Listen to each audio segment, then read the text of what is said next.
because I'm not in a university, because I don't go to tertiary education nearby the the the place that I stay, the student accommodation that I stay at, I have to now think like, this is my first year, so I need to plan. Like, if this is the area and this is the place that I want to be in, and Pretoria is the it for me, and maybe Johannesburg wasn't that intimidating because I'm spending the same amount of money on transport that I would have spent in Johannesburg.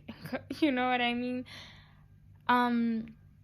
And the student accommodation could have been replaced by an apartment, and it would have been a different experience, but there are no students nearby. So I'm trying to figure out myself, like, I'm a grown adult trying to figure out my education, which is also allowing me to understand that a lot of my classmates come from different backgrounds. Like, besides transportation being handled for them, there's a 25-year-old in my classroom, there's a 21-year-old here at my student accommodation, and I took a gap year. I thought I was only going to be around people who are 19 turning 20. Like, wow. And realistically, like, maybe I was just not prepared, but because I was unprepared for where I am right now, I've taken time to prepare myself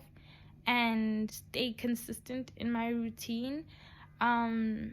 Because anything can happen, and I would rather be consistent than immature, if that makes sense.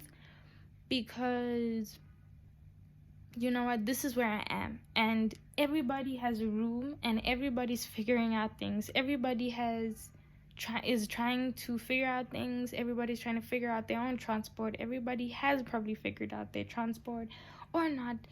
So, you never even know if the girl next door that I think is so, like, put together is dealing with the same thing I'm dealing with. Do you understand? So I'm just like, you know what, when March is over, everything will be sorted out, and that includes the college that I'm going at, that includes the schedule, that includes the assignment dates, assessment schedule, that includes meeting deadlines. So I'm really taking this time out to really prepare myself emotionally and give myself a little bit of an extended holiday, because when I get into that zone, when I am in my zone, I know I'm going to give it my full attention, and I know things like transport, I know things like grocery, I know things like my bedroom, I know things like YouTube are not going to take my time. Do you get what I mean? I'm actively choosing not to be in a